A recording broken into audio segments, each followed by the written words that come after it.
올 한 해도 하나님께서 베풀어 주실 그 은혜를 생각하며 우리 감사 찬양하겠습니다.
향해서 그를 찬양할지어다.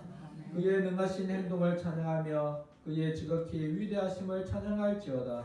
나팔 소리로 찬양하며 비파와 수금으로 찬양할지어다. 서고치며 춤추어 찬양하며 현업과 퉁초로 찬양할지어다. 큰 소리 나는 재금으로 찬양하며 높은 소리 나는 재금으로 찬양할지어다. 호흡이 있는 자마다 여호와를 찬양할지어다. 할렐루야. 아멘. 우리를 산 돌로서 신령한 집으로 세우신 삼일째 하나님께 모든 영광을 드립니다. 하나님은 예수님을 성전의 모퉁이 돌로 세우사 우리를 성전이 되게 하셨습니다. 성령으로 그리스도와 연합하게 하셔서 서로 연결되고 결합되어 그리스도로 자라가게 하시니 감사와 찬양을 드립니다. 이 시간 성령님과 우리 주 예수 그리스도로 인하여 예배를 드립니다. 저희들의 예배를 받아 주옵소서. 저희들에게 은혜를 베푸셔서 신령한 제사를 드릴 제사장으로 살게 하소서. 거룩한 나라와 그의 소유가 된 백성으로 살게 하소서. 하나님의 아름다운 덕을 선포하는 자로 살게 하소서. 예수 그리스도 이름으로 기원하옵나이다. 아멘. 찬양드립니다. 찬송가 10장.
주보를 참조하겠습니다.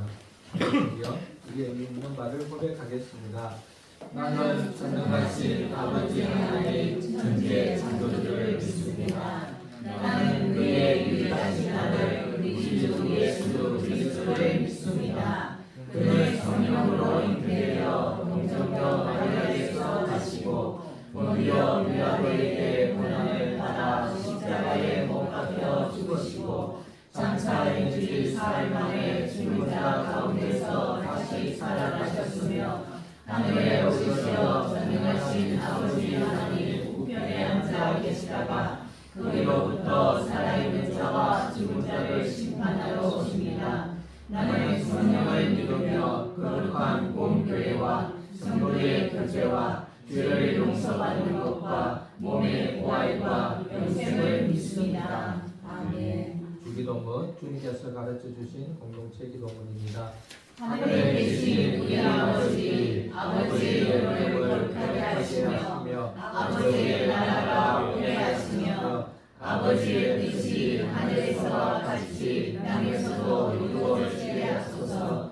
오늘 우리에게 일용할 양식을 주시고 우리가 우리에게 잘못한 사람을 용서하여 준 것 같이 우리 죄를 용서하여 주시고 우리를 시험에 빠지지 않게 하시고 악에서 구하소서. 나라와 권능과 영광이 영원히 아버지의 것입니다. 아멘. 제네박 교리문답 하나님을 알아갑니다. 예수 그리스도에 관하여 제46문. 하나님은 우리 모두를 자기의 자녀라고 부르시는데 당신은 왜 그분의 하나님의 독생자라고 부릅니까?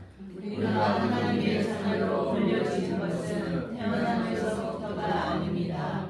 다만 양자로 만드시고 또 은혜에 의한 것이어서 하나님이 우리를 자기의 자녀로 여겨주시고 하늘에 있어서 그러한 것입니다. 그러나 아버지의 본질로부터 나신 주 예수께서는 하나님과 동일 본질을 소유하고 계십니다. 이 명예는 오직 그리스도에게만 부여한 것이지만 우리가 이 명예를 소유하고 있는 것은 은혜로서 이것에 참여하게 되었기 때문이라는 것을 믿습니까? 그렇습니다. 이 장면과 관련해서 그리스도께서는 성경의 다른 곳에서 많은 형제들 중에 처음 난 자라고 불리우고 있습니다. 아멘. 찬송가 301장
한 주를 생각하며 자기의 기도를 드립니다.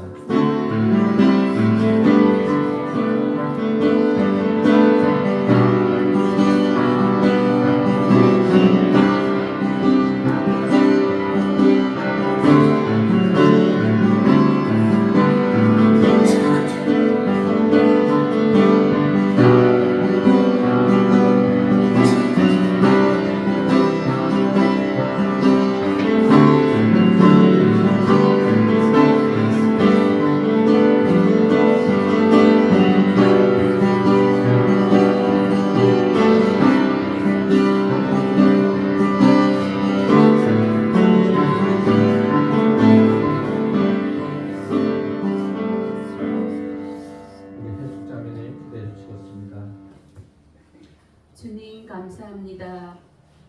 성전 모퉁이 돌이 되셔서 우리 또한 산돌로 함께 성전으로 지어져 가게 하시니 감사 찬양드립니다. 하나님을 알고 하나님의 말씀을 들을 수 있으며 순종하는 자녀가 되게 하심을 또한 감사드립니다. 아멘. 말씀과 기도로 주님 음성에 더욱 민감하며 순종하는 승리의 삶을 살게 하옵소서. 아멘. 주님, 교회를 위해 기도합니다. 참된 예배가 드려지고 주님의 자녀답게 살아가는 교회 되게 하시고 참 예배자가 가득 차 이 예배당 안에 우렁찬 찬양 소리가 넘치는 교회 되게 하여 주시옵소서. 아멘. 이 일을 위해 애쓰시는 목사님과 전도사님, 성령 충만, 말씀 충만, 기도 충만, 사랑 충만, 기쁨 충만하게 하시고 하나님께서 기뻐하시는 목회자 되게 하여 주시옵소서. 아멘. 이번 주는 우리 고유의 명절 추석입니다. 오고 가는 길 안전하게 지켜주시고 가족들이 모일 때 사랑의 본을 보임으로 늘 삶이 예배가 되게 하여 주시옵소서. 아멘. 교회의 기도 제목과 성도들의 기도 제목을 다 아시고 기억하시는 하나님, 우리의 소망은 주께 있사옵니다. 주께서 나타나 도우심으로 말미암아 여전히 주를 찬송하게 하여 주시옵소서. 아멘. 오늘 예배 가운데서 하나님의 은혜와 평강이 넘칠 줄 믿으며 아멘. 산 소망이신 우리 주 예수 그리스도 이름으로 기도합니다. 아멘. 하나님 말씀은 출애굽기 20장 16절 한절 보겠습니다. 구약 111면입니다.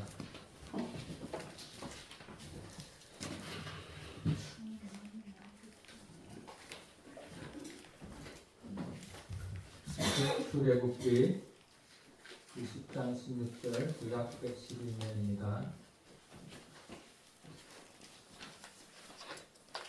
같이 교독하겠습니다. 시작. 내 이웃에 대하여 거짓 증거하지 말라. 짧은 한 절 말씀이죠. 내 이웃에 대하여 거짓 증거하지 말라. 우리 서로 한번 인사할까요? 네, 반갑습니다. 반갑습니다. 우리 부산에서 우리 누나도 오고 조카도 오고 저희 어머니도 오늘 이렇게 왔었습니다. 우리 또 여주에서 우리 또 한국 형제님도 이렇게 왔습니다.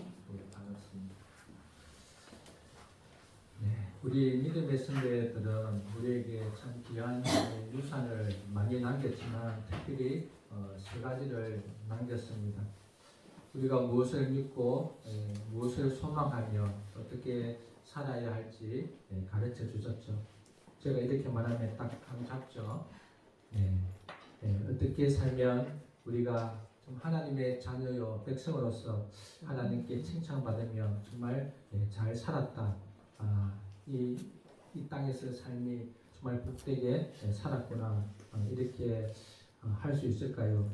그러기 위해서는 먼저 우리가 무엇을 믿어야 하는지 그 믿는 바를 정확하게 알아야 합니다. 우리는 무엇을 믿어야 할까요? 사도신경대로 믿어야 합니다. 무엇을 믿어야 할까 했을 때 사도신경대로 믿어야 합니다. 사도신경 첫 번째 보면 나는 전능하신 아버지 하나님 천지의 창조주를 믿습니다. 우리가 믿는 하나님은 전능하신 아버지입니다. 전능하시다고 말할 때 주기도문에서는 하늘에 계시다 이 표현을 쓰죠. 하늘에 계신 우리 아버지, 하늘에 계시기에 전능하시고 거룩한 분이십니다.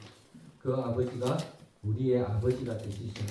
그 아버지께서 천지를 창조하신 주님이십니다. 이 하나님을 우리가 믿는 거죠. 그 하나님의 아들 되시는 예수 그리스도. 나는 유일하신 하나님의 아들 예수 그리스도를 믿습니다. 예수님은 누구실까요? 하나님의 아들이죠. 그리고 우리의 주님이시고 그리스도이십니다. 그 예수님이 이 땅에 성령으로 오셔서 마리아에게 나시고 본디오 빌라토에게 십자가에서 못 박혀 죽으시고 왜 예수님이 이 땅에 성령으로 오시고 동정녀에게 태어났으며 또 본인도 본디오 빌라토의 고난을 받아 십자가에서 죽었어야 했는가? 우리가 죄를 지은 죄인으로서 우리를 구원하기 위해서 그 합당한 자격이 누구냐? 유일하신 하나님이시면서 하나님이신 죄가 없으신 예수님이 이 땅에 오셔서 우리 대신 하나님의 형벌을 받아 십자가에서 죽였어야만 했기 때문이죠. 우리 죄를 위하여 십자가에서 죽으신 그 예수님을 믿습니다. 이런 고백이죠. 그렇게 해서 우리는 사도신경을 믿습니다. 예수님이 부활승천하셔서 이 세상을 성령을 보내셔서 다스려 교회가 되게 하시고 다시 오심으로 심판주로서 우리는 믿죠. 우리는 삼위일체로서 성령을 믿습니다. 그리고 공교회와 성도의 교제와 몸을 사유해 주는 것과 영생을 믿습니다. 이는 사도신경을 믿습니다. 그래서 이 사도신경을 잘 아는 것이 너무나 중요합니다. 우리는 무엇을 소망해야 할까요? 어떤 기도를 하면서 살아야 할까요? 우리가 비전이 무엇일까요? 이것은 주기도문이죠. 우리는 어떻게 소망하며 살아야 할까요? 하늘에 계신 우리 아버지의 이름이 거룩히 되기를 소망합니다. 아버지의 이름이 나를 통해서 우리 교회를 통해서 아버지의 이름을 거룩히 여김받기를 소망합니다. 그것이 나의 영원한 기도 제목입니다. 그것이 우리 삶의 목표입니다. 그렇게 하기 위해서 하나님의 나라는 와야 합니다. 하나님의 다스림이 이 땅에 실현되고 하나님의 뜻이 하늘에서 이루어진 것처럼 이 땅에서 이루어져야 합니다. 하나님 오늘 하루도 그렇게 이루어지기를 기대하며 소망하며 살게 하옵소서. 하나님 오늘 하루 일용할 양식을 나에게 주시기를 기대합니다. 먹을 것뿐만 아니라 입을 것, 나의 필요한 모든 것들을 하나님 오늘도 주시고 내일도 주시고 그래서 그것을 기대하며 살게 하시고 내가 또 나를 용서해 준 것처럼 나도 다른 사람을 용서하옵소서. 그래서 용서할 수밖에 없는 거예요. 저도 얼마 전에 진짜 미운 사람이 갑자기 생겼어요. 정말 미워지는 거예요. 그래서 이 말씀이 때문에 미워할 수가 없는 거예요. 그래서 또 회개하고 주님이 나를 용서해 주셨으니까 저도 동시에 그분을 용서합니다. 그렇게 용서를 했죠. 용서를 구하고 시험에 빠지지 않게 악에서 구원받기를 이렇게 기도하고 기대합니다. 이렇게 우리는 날마다 혼자서 골방에서 기도할 때 이 기도를 가지고 기도해야 되죠. 이렇게 소망하면서 우리는 어떻게 살아야 할까? 그것이 십계명입니다. 오직 하나님만을 나의 주님으로, 하나님만을 예배의 대상으로, 하나님만을 사랑하고 섬기리라. 하나님의 그 하나님 되심을 내 자의로 해석하지 말고 오직 하나님을 우상으로 섬기지 말고 내가 규정한 하나님은 이런 분이시야 이런 분이시니까 이렇게 규정하지 말고 성경에 기록된 대로 하나님은 거룩하신 분, 사랑의 하나님, 통의의 하나님, 또 긍휼과 자비의 하나님, 또 시험하시는 분, 아들이 잘못하면 징계하시는 하나님, 또한 상을 주시고 벌을 주시는 하나님. 그렇지만 우리의 아버지, 이 하나님, 그 다양하게 표현된 그 하나님으로 알고 믿고 섬기게 하소서. 그렇게 살게 되기를 원합니다. 이것이 십계명이죠. 하나님의 이름을 막는 데 이끄지 말라. 하나님의 이름을 거룩하게 하옵소서. 오늘 하루의 삶도 하나님 앞에서 살게 하옵소서. 날마다 안식일을 지키며 살게 하소서. 이런 것이 십계명이죠. 한마디로 말하면 하나님을 사랑하다 어떻게 하나님을 소중히 여기며 살아라. 부모님을 공경하라.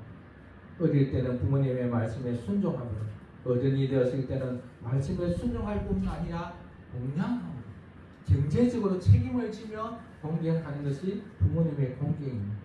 뿐만 아니라 부모님을 공경하라는 것은 모든 권위를 인정하고 권위자에게 순종하고 이런 의미가 있죠.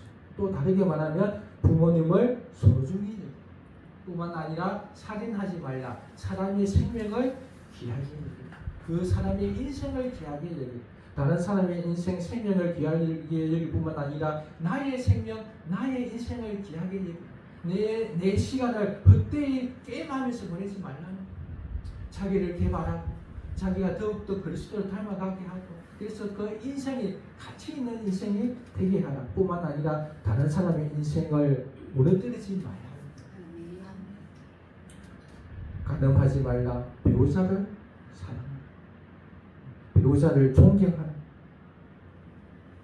성을 소중히 여기라. 오직 성은 부부에게만 허락한 것이고 배타적 사랑과 신실합니다.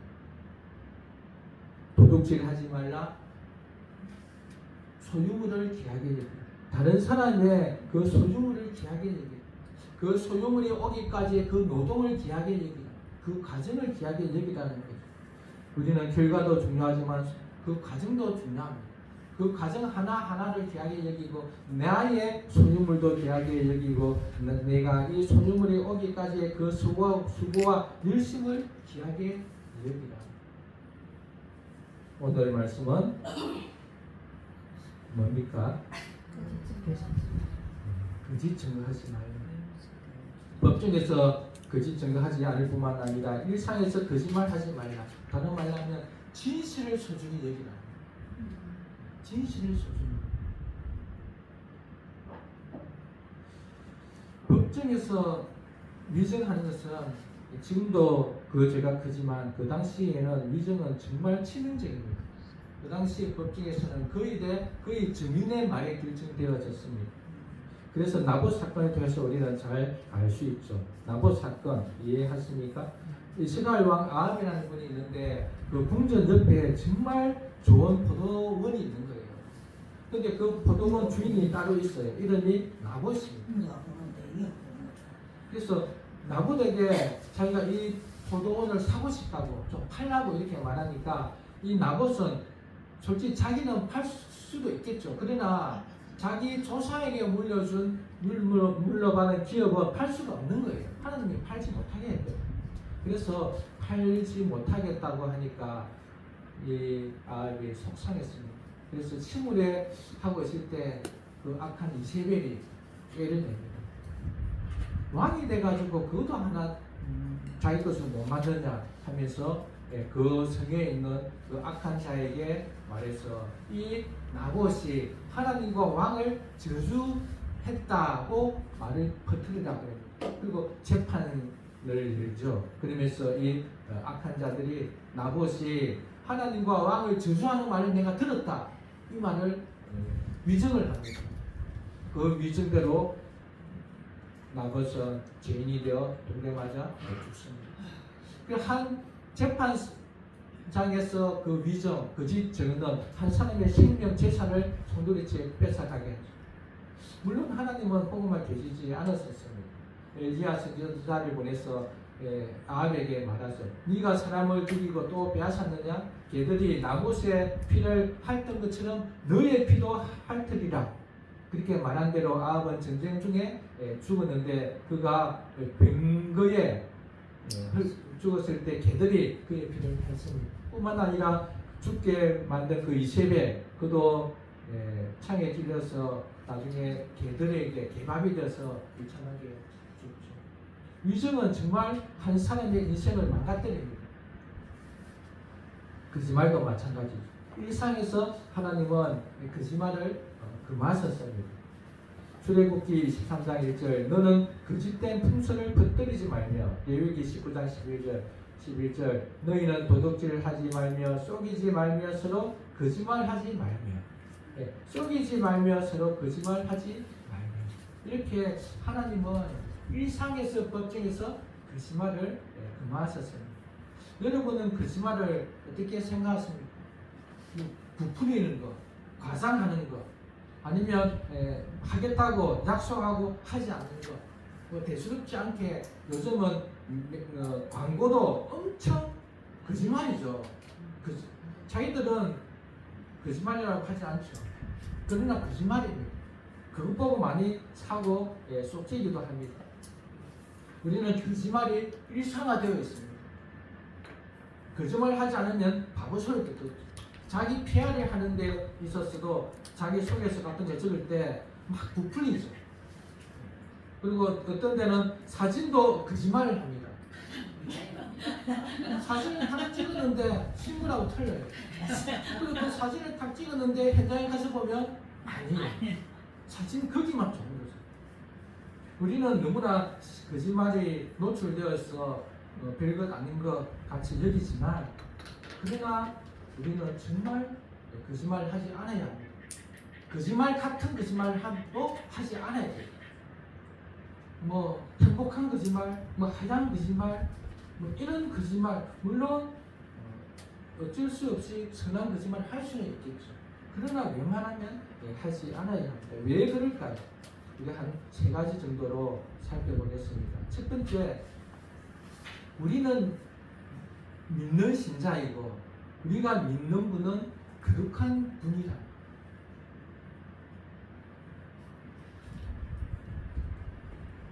하나님은 거룩한 분으로 진리 있습니다. 거짓이 전혀 없는 진실하신 분이시라고 성경은 얼마나 많은 곳에서 말하는지 모릅니다. 대충 간추려 말씀을 드리면 신명기 32장 4절, 그는 반석이시니 그의 일에 완전하고 그의 모든 길이 공평하며 진실하고 거짓이 없으신 하나님이십니다. 시편 33장 4절, 여호와의 말씀은 정직하며 그가 행하시는 일은 다 진실하시도다. 예수님은 나는 길이요 진리요 이렇게 말씀하시죠. 베드로전서 2장 22절, 그는 죄를 범하지 아니하시고 그 입에는 거짓도 없으시며. 하나님은 거짓이 전혀 없는 분이십니다. 조금도 없습니다. 정말 그분은 변함이 없는 거죠. 그의 하시는 말은 항상 참됐습니다. 하나님이 말해놓고 내가 말 잘못했네, 실수, 이렇게 하지 않으십니다. 하나님은 하시고 말을 하시고 난 후에 후회하지 않으십니다. 하나님의 말씀이 항상 옳기 때문에 우리는 아멘, 아멘이라는 뜻은 그 말이 옳다는 뜻이죠. 하나님은 그렇기 때문에 본성적으로 진실하신 분이십니다. 본성 자체가 진실하죠. 마귀는 본성 자체가 거짓입니다. 그래서 하나님과 마귀는 정면으로 서로 대립되죠.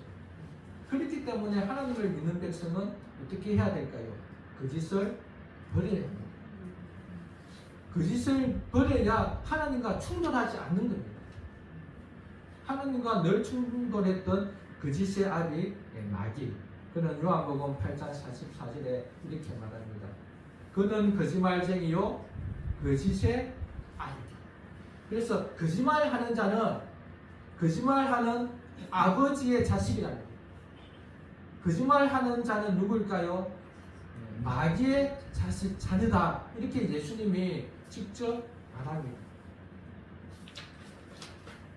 그렇다고 우리가 마귀의 자녀다는 말은 아니겠죠. 마귀가 하는 말, 행동은 다 거짓이죠. 그에게는 조금도 진실이 없습니다. 마귀는 아담과 하와를 거짓말로 하나님께 불순종했습니다. 정면으로 하나님을 대적하게 한 거죠. 그래서 이 마귀는 하나님은 선악과를 먹으면 죽는다 그러는데, 이 마귀는 결코 죽지 않는다 거짓말합니다. 정면으로 하나님을 대적하죠. 하나님을 요즘 어떤 판타지 영화 같은 데 보면 악한 마귀가 하나님을 대적할 때 칼을 가지고 이렇게 대적하지만, 여기는 어떻게 대적합니까? 거짓말로 대적한다는 거예요. 하나님이 거짓말로. 우리가 거짓말을 하면 결국은 우리도 하나님을 대적하는 거예요. 그는 정령 죽지 아니라 했지만 결국 하나님의 말씀대로 아담과 하와는 죽습니다. 죽었죠. 그 고통은 우리에게 왔습니다. 하나님은 본성이 진실하고 마귀는 본성이 거짓입니다. 하나님이 진실하기 때문에 하나님은 하신 모든 말씀도 다 진실합니다. 그래서 우리가 하나님을 믿는 거예요. 우리가 하나님을 믿는 이유는 하나님의 말씀이 진실하고 그 진실함이 어디서 드러났을까요? 예수님의 십자가 죽음에서 드러났습니다. 창세기 3장 15절에 여자의 후손을 통해서 뱀의 후손의 머리를 상하게 할 것이다. 그렇게 말했던 것이 십자가에서 예수님이 죽었음으로 말미암아 뱀의 머리를 상하게 했습니다. 뱀의 머리를 상하게 했다는 것은 뱀의 힘을 빼버렸다는 겁니다. 그럼 뱀이 어떻게 힘을 가지고 있었나요? 죄를 짓게 만듦으로 힘을 갖게 했다는 거예요. 그런데 예수님이 십자가에서 죽으심으로 모든 인류의 죄를 다 용서해 주셨기 때문에 그 죄가 힘을 잃어버린 거예요.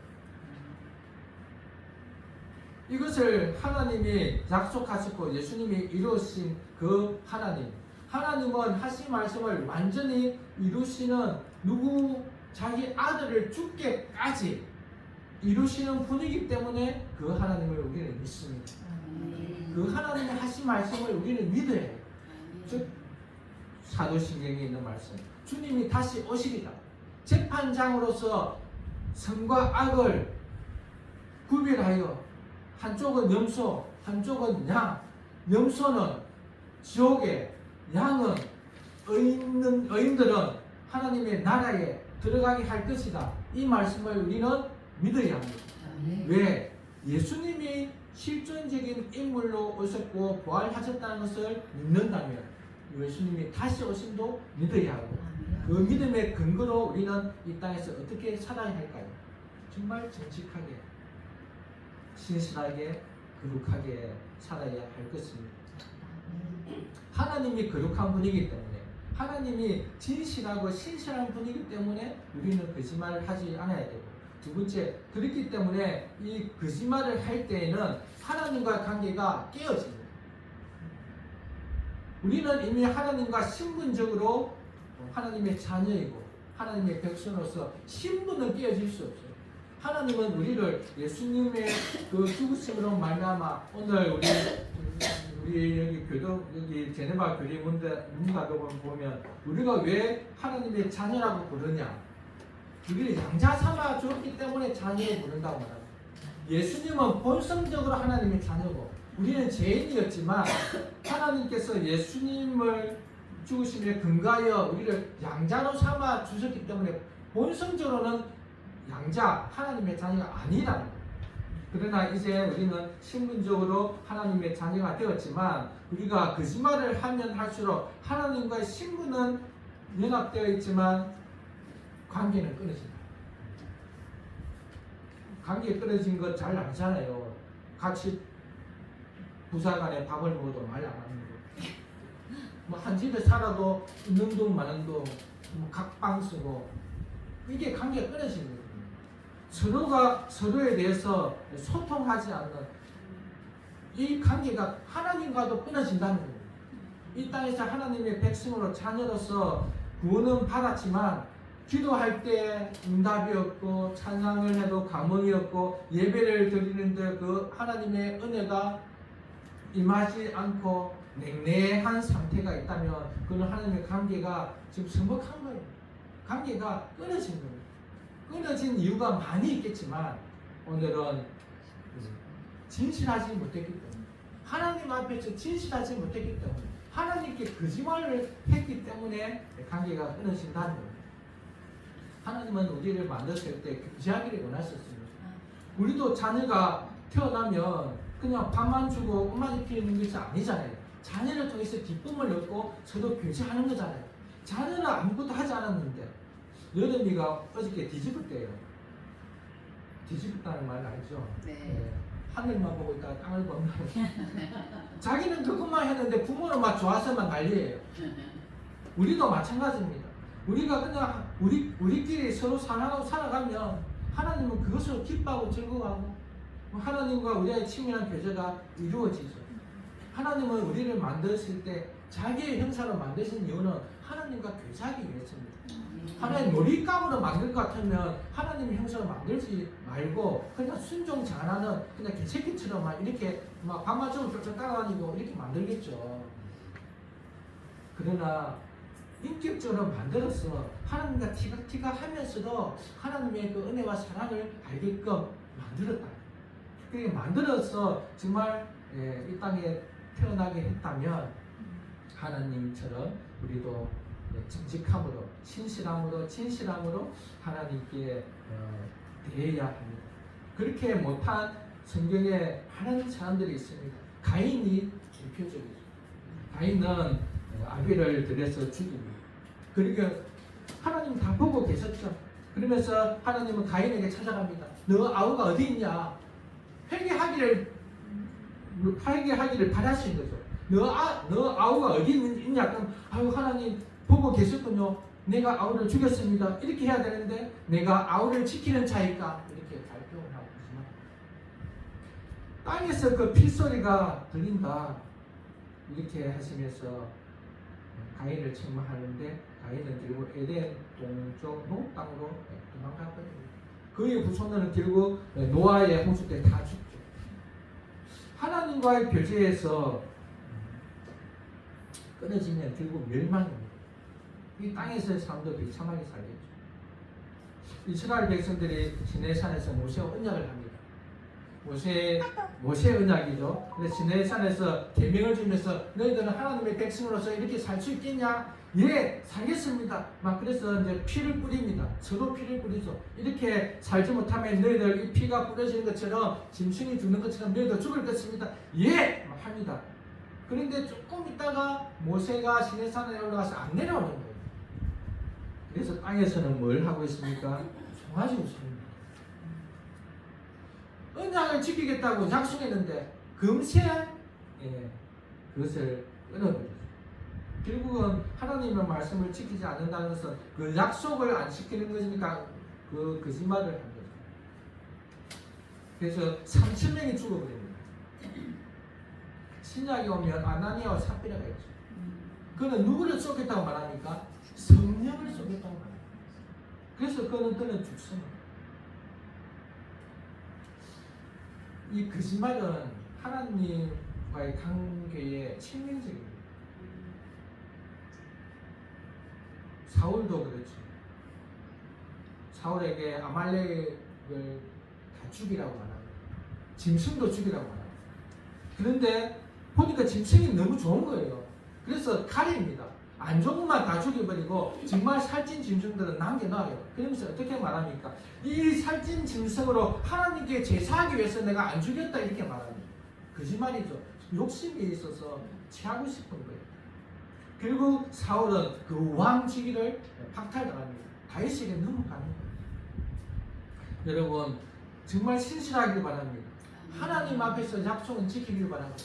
정말 하나님 앞에 세워놓은 것, 약속한 것, 그리고 또 일상에서 하나님 앞에 살아갈 때 하나님 앞에 우리는 다 살아가는 거죠. 신실할 수 있기를 바랍니다. 직장에서나 어디서나 정말 신실한 모습을 보여줘야 됩니다. 실수할 수는 있지만 신실한 모습을 보여줄 때에 그 사람에게도 인정을 받는 거죠. 하나님께는 더욱 인정을 받을 것입니다.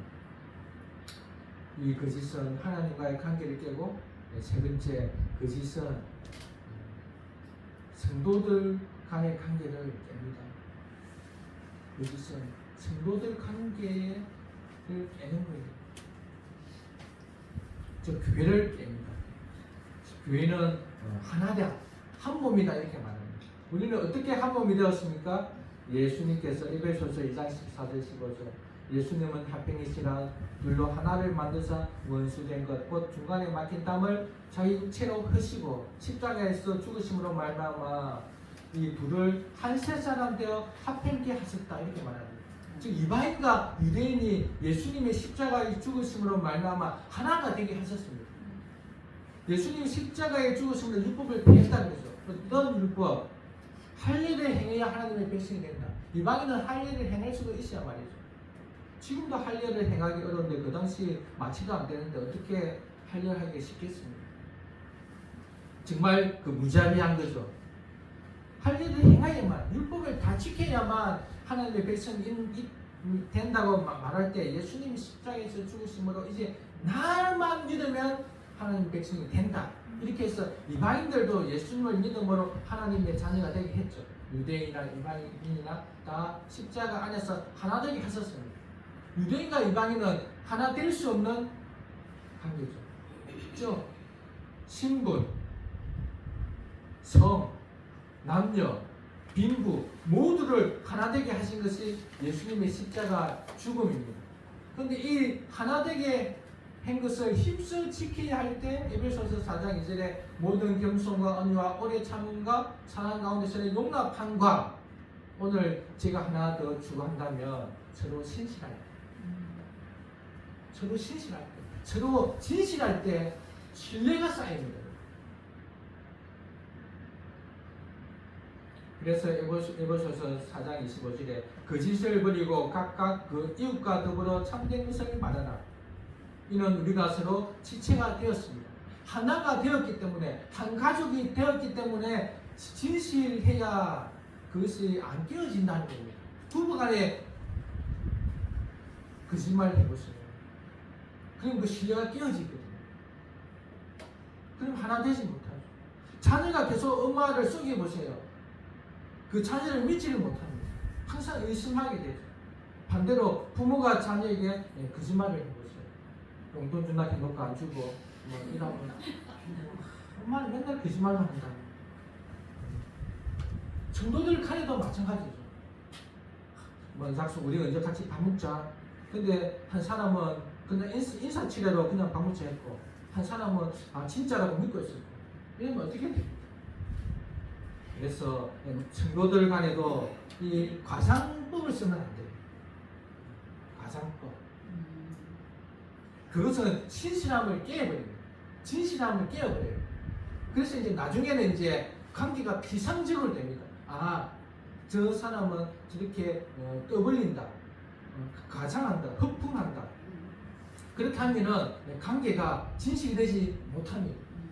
그냥 솔직하게 이야기하는 것이 가장 좋죠. 그리스도로 말미암아 예수님의 십자가에서 죽으심으로 말미암아 우리가 하나 되었다면 이 하나됨을 정말 유지하게 하는 것은 많은 것이 있지만 신실할 때 서로가 신뢰가 쌓임으로 깊어진다. 그래서 신실한 관계는 너무나 중요합니다. 고린도전서 13장은 사랑장이라고 그러죠. 거기 7절에 보면 모든 것을 참으며 모든 것을 믿으며 라는 말이 나옵니다. 믿으며 라는 이것이 쉬운 성경에 이렇게 말합니다. 변함없이 항상 믿어주며 서로 간에 서로 믿어준다는 거예요. 어떻게 할 때? 진실한. 그래서 진실한 것이 너무 중요합니다. 직장에서도 마찬가지겠죠. 진실한 자가 한번 실수하는 것과 늘 거짓말하고, 특히 직장생활 하는 사람들은 이렇게 출근 중요하잖아요. 늘 한 번씩 지각하고 아프시다 하면 아프다 하고 그냥 조퇴해버리고 한 번은 쫓기는데 몇 번 하면 들통나잖아요. 그렇게 하면 관계가 형성되지 않죠. 신뢰가 있는 공동체는 성도들이 서로 자신의 약점, 제 고민을 솔직하게 털어놓을 수 있습니다. 그런데 어떤 데는 자기의 약점, 자기의 연약한 모습을 보여주지 못해요. 왜? 신뢰가 형성이 안 되니까. 또 어떤 소리 할지 모르니까. 나는 이 사람한테 말했는데 이게 돌고 돌아서 다른 사람한테 이상하게 들어오니까 믿지 못하는 거죠. 그러면 속마음을 털어놓지 못하고, 그러면 안전지대가 어디 있냐는 거예요. 정말 어디 가서 내가 숨을 좀 쉬고 무슨 말을 해도 받아들일 수 있는 곳이 있어야 그래도 비리비리 언덕이라도 있죠. 그 한 곳도 없다면 결국은 얼마나 삶이 힘들겠어요. 교회가 서로 신실할 때, 서로 신뢰가 쌓일 때 이런 모든 고민들을 털어놓아도 여기는 안전하다, 괜찮다 이런다면 교회가 영적으로 얼마나 평안하고 정말 안전지도로서의 역할을 하겠냐는 거죠. 그래서 이 거짓이 만연한 세상뿐만 아니라 교회는 솔직하지 못하고 진실하지 못한 그런 관계가 있는 교회들은 그냥 비상적인 예배 한번 모여서 그냥 얼굴 한번 보고 그냥 가고 그뿐입니다. 그러니까 하나님이 꿈꾸셨던 그 한국내 가족 공동체는 어떻게 이루겠냐? 말씀을 묻겠습니다. 9째 되면 거짓 증거하지 말라. 법정에서 정말 하지 않을 뿐만 아니라 일상에서 하지 않아야 합니다. 왜? 하나님이 거룩한 분이기 때문에, 하나님은 진실한 분이기 때문에, 하나님은 항상 아멘이시기 때문에 그 하나님을 믿는 백성이라면 거짓말을 하지 않아야 되겠죠. 하나님 앞에서 하신 약속들, 하나님께 이렇게 하겠다고 이 말씀 순종하겠다고 했는데 하지 않는 것들, 이게 다 죄입니다. 저는 얼마 전에 조교탕에 가서 그 지저분한 것을 나오는 걸 보고 정말 충격을 받았어요. 처음에는 저는 그 방문했을 때 그 조교탕 위에 뭐 시커먼 게 있길래 저는 그 약품인 줄 알았어요. 야, 무슨 약품을 넣어서 이렇게 먹어만 했는데 사람 몸에서 나왔다는 거예요. 어떻게 몸에서 이 더러운 게 나오냐고. 그런데 한 번만 나오는 것이 아니고 계속 나온대. 하면 할수록 나오는데 왜 그런가? 먹는 게 다 독소라는 거예요. 독소. 아니 먹는 것은 다 영양분인데 왜 독소냐고. 독소도 들어가는 거예요. 그래서 제가 깨달았습니다. 우리가 하는 모든 행동도 다 죄다. 그것이 하나님이 기쁘게도 하지만 아닌 것도 있다. 그것을 우리는 회개해요.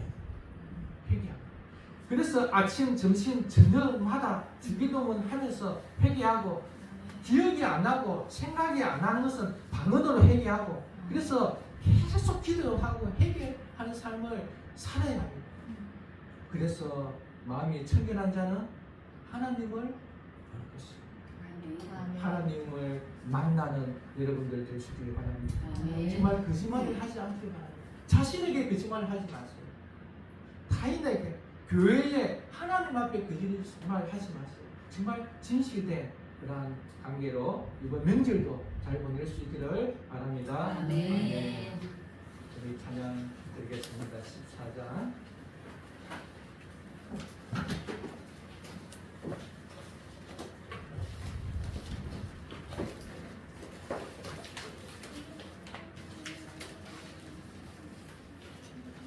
진실하게 거룩하게 우리는 100% 거룩하게 진실하게 살지는 못합니다. 노력할 뿐입니다. 그런데 그 노력하는 중에 성령께서 역사하심으로 우리를 더욱더 신실하고 진실하게 살게 해주실 것입니다. 왜냐하면 우리는 그리스도 안에 있기 때문입니다. 우리는 새로운 피조물, 새로운 존재로 변화되었기 때문입니다. 옛사람을 죽이고 새 심령을 가지고 날마다 새롭게 살아갈 때에 우리는 이렇게 신실하게 진실하게 살아갈 수 있습니다. 안 된다고 포기하는 것이 아니라 이미 그리스도 안에서 그리스도가 성취하신 것을 우리에게 주셨기 때문에 우리는 할 수 있다고 믿고 우리 찬양하겠습니다.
주기도문대로 기도하며 소망하게 하소서. 십계명대로 살게 하소서. 이 가르침을 늘 기억하며 고백하며 살게 하여 주소서. 특별히 십계명을 붙잡고 살게 하소서. 하나님만 소중히 여기고 사랑하고 섬기며 또 이웃을 소중히 여기며 살게 하여 주옵소서. 특별히 부모님을 공경하게 하소서. 생명을 소중히 여기게 하소서. 인생을 귀하게 여기게 하소서. 배우자를 존경하게 하소서. 성을 소중히 여기게 하소서. 타인의 소유물이나 자신의 소유물을 소중히 여기고 그 과정을 귀하게 여기게 하소서. 진실하게 하소서. 정말 진리를 추구하게 하소서. 거짓을 버리고 진실된 삶을 살게 하소서. 우리 주여 한번 걸고 기도합니다.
하나님 거짓을 버리게 하소서.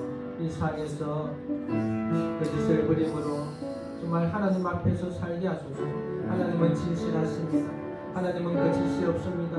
우리가 거짓할 때 정말 하나님을 모독하고 하나님을 정면으로 도전하는 행위입니다. 거짓을 버리게 하소서. 거짓말을 할 때에 하나님과 함께 할 수가 없습니다. 서로에 대해서 관계가 깨어집니다. 하나님과의 관계도 단절됩니다. 하나님, 우리가 하나님을 떠나서 어떻게 살 수 있겠습니까? 내 힘으로 산다고 하지만 모든 것을 하나님의 주심으로 살아가는 겁니다. 하나님, 진실하게 살아감으로 하나님과 또 우리 교회와 관계가 끊어지지 않고 더욱더 신뢰하며 살게 하여 주옵소서. 우리 다시 한번 기도합니다.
하나님 아버지, 저희 교회는 진실된 교회가 되기를 원합니다.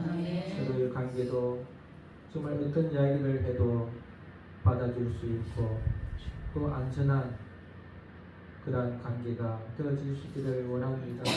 하나님, 우리 성도들이 저희들이 하나님은 거룩한 분이심을 알고 어디든지 언제든지 진실된 삶을 살게 하여 주셔서 하나님의 이름을 거룩히 여기며 사는 저희들 되게 하여 주옵소서. 하나님, 이제 명절입니다. 바쁘고 분주하고 정신이 없을 때에 우리는 이 십계명대로 사도신경의 그 고백대로 주기도문을 생각하면서 매일 십계명 사도신경 주기도문을 외우고 고백하고 기도함으로 이 명절을 잘 보낼 수 있도록 도와주옵소서. 특별히 하나님, 우리가 신실하기 원합니다. 진실되기 원합니다. 그래서 정말 하나님과의 관계가 더 깊어지게 하시고 교회는 사랑으로 더욱 뜨거워지게 하여 주옵소서. 감사하며 예수님 이름으로 기도드립니다. 네, 저는 우리 인사하겠습니다. 예배드려 오신 분들 주님의 이름으로 감사합니다.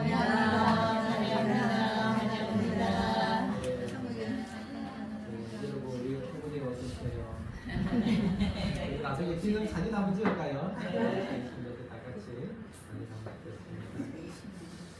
네, 예배드리러 오신 분들 주님 이름으로 환영합니다. 다음 이번 주는 보리명절입니다. 연휴가 길죠. 그래서 늘 안전사고에 기도하시고 은혜가 떨어지면 속상한 일이 생기니까 좀 서로 비교하고 그런 일이 없게 되기를 기도합니다. 그래서 다음 주 예배 드릴 때 은혜가 넘치는 예배가 드릴 수 있도록 기죽지 마시고 눈에 유혹받지 마시고 누구는 뭐 차도 새로 뽑고 뭐 집도 새로 샀다하고 강원은 뭐가 잘 되고 막 이런데 유혹되지 마시고 다 거짓말입니다. 그게 행복을 주는 게 아닙니다. 그래서 마음을 지킬 수 있기를 바랍니다. 우리 선교지를 위해서 기도 제목, 교회를 위한 기도 제목 기도해 주시면 되겠습니다. 우리 568장 그레심으로 나눠드리겠습니다.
주정금, 감사원금 12조원금 드렸습니다. 감사원금 부모 형제 자매 한 자리에 모여 사랑과 행복이 넘치는 명절 이렇게 주실 주님도 감사드립니다. 추석 명절을 주님의 은혜로 잘 보내시고 평안으로 인도하소서. 하나님 은혜에 항상 감사합니다. 영광 받으소서. 아들 교회에서 예배할 수 있게 하시니 감사합니다. 공하는 교회 감사에 감사드립니다. 이 몸백불 저희가 부흥하고 힘을 충만, 기도 충만, 은혜 충만한 교회로 자라나기를 기도합니다. 하나님 아버지 감사합니다. 참 이렇게 하나님의 백성이 되어서 예배를 드릴 수 있는 것이 얼마나 큰 은혜인지. 지금 이 땅에서는 약간의 실감이 있겠지만 우리가 나오래 가든지 주님이 다시 오시면 정말 기뻐 울며 춤추며 정말 그 감격은 너무나 놀라울 것입니다. 그 은혜를 생각하며 여기서도 그러한 감격이 있는 예배자로 우리를 불러주신 줄로 믿습니다. 하나님 이렇게 예배를 드리기 위해서 또 빈손으로 오지 않고 하나님 앞에 귀한 예물로 가지고 오게 하시니 감사합니다. 우리가 명절이나 또 어떤 때 어른을 찾아뵐 때도 빈손으로 가지 않습니다. 하물며 거룩하시고 전능하시고 우리의 주 되신 하나님 앞에 이렇게 귀한 예물을 가지고 오게 하시니 감사합니다. 특별히 또 이렇게 11조 헌금드리는 손길이 함께 하소서. 모든 것은 다 주님의 것이며 정말 우리의 호흡, 하나님이 주시는 양식, 입을 옷, 잠잘 수 있는 집, 부모님, 내 생명까지 다 주님의 것임을 믿습니다. 그런데도 우리에게 주셔서 이렇게 풍족하게 살게 하셨으니 이 모든 것이 하나님의 은혜입니다. 그것을 감사함으로 이렇게 11조를 드립니다. 이들의 삶을 이끌어 주셔서 정말 그 삶 곳곳에 하나님의 살아계심이 경험되어지게 하여 주옵소서. 하나님 물질로 인하여 어려움 당하지 않게 하시고 늘 건강과 강건함을 허락하여 주시며 최고의 복된 삶으로 주님을 섬기며 살게 하여 주옵소서. 하나님 또한 감사함을 많이 드렸습니다. 특별히 저희 어머니와 같이 이렇게 예배드리게 하시니 감사합니다. 하나님 저희 어머니 긍휼히 여겨주셔서 정말 건강케 하시고 이 땅에 있을 때에 하나님을 사랑하며 섬기며 예배하며 또 가족들을 위해서 기도하며 기쁨과 감사함으로 살게 하여 주옵소서. 하나님 생명이 있는 동안에 정말 기뻐하며 즐겁게 행복하게 살면서 나머지 인생을 또 주님께 드릴 수 있는 귀한 어머니 되게 하여 주옵소서. 하나님 우리 성도들 또 오신 분들 이렇게 귀한 헌금을 드립니다. 감사를 합니다. 그분들의 마음에 평안을 허락하여 주시고 또 그들의 간절한 기도가 하나님의 뜻 안에서 이루어지게 하여 주옵소서. 정말 그들의 가족 모두가 구원받기를 원합니다. 하나님 그들의 가족 안에 행복이 있기를 원합니다. 서로 사랑하며 섬기며 위하고 늘 보고 싶고 또만 헤어지면 만나고 싶은 그러한 가족이 되게 하여 주옵소서. 어디를 가든지 지켜주시고 어디를 가든지 웃음이 있고 기쁨이 있게 하여 주옵소서. 감사하며 예수님 이름으로 기도드립니다. 아멘. 네, 다 이루어서 직장 그만드리시고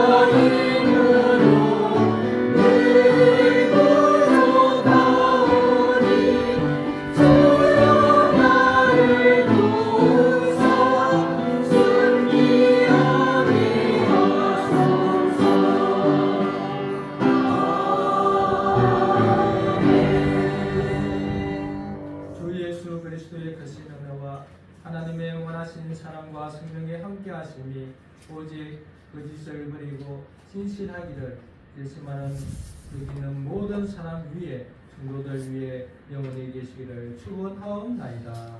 아멘.